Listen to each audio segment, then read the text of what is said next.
Well, CNBC Africa's Tumisho Grater spoke to outgoing Afrox South Africa Finance Director Nick Thompson about succession planning at the company. Here's a bit of that conversation. Let's take a look. I think that the difficulty with succession planning is it's always tested when you actually need to do the succession. So from a CEO perspective, we are looking to recruit externally. I think the board had a little bit more advanced notice in terms of when Brett was going to leave than perhaps the media would have made out. So we have been looking for a new chief executive since November last year. The program is very advanced. And it's expected that, well, we're down to a short list of 2 already, and it's expected that we should be able to make an announcement in that regard in the very near future with regards to a future CEO. But from a continuity perspective, one has to remember that Brett's immediate boss is Mike Huggan, and Mike was up to speed in terms of all of the actions that Brett had to carry out, and that was why it was considered appropriate for Mike to step into Brett's shoes until the new CEO was appointed.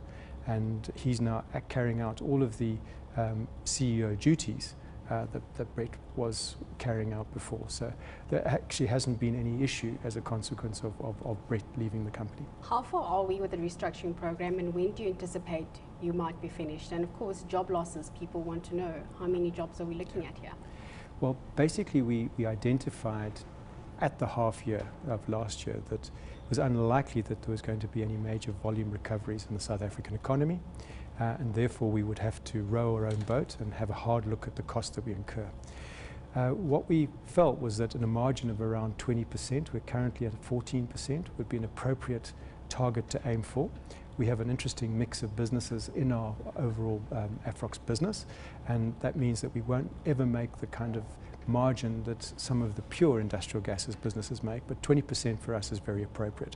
That would allow us to have a sustainable business and to reinvest into the capital that we need to invest into going forward. What that meant, though, is that we needed to have a hard look at the configuration of our business.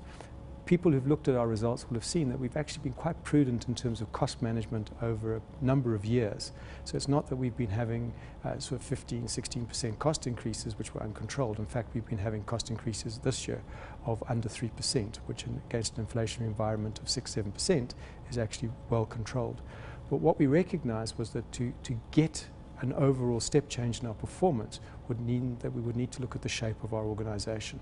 So to do that, we've brought consultants in, and together with them we're looking at each aspect of our business portfolio, our geographic footprint, our product portfolio, with a way to understanding what we can do to right-size the organization to benefit from the current revenue base that we have.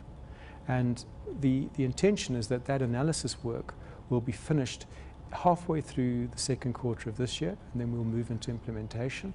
And our expectation is that process should be, or everything that we need to do, or at least the majority of what we need to do, will be completed by the end of the third quarter, and at the very latest the end of the fourth quarter. Because when we move into 2016 next year, our preference would be to have this all done and behind us so that we can only look forward to the benefits being received.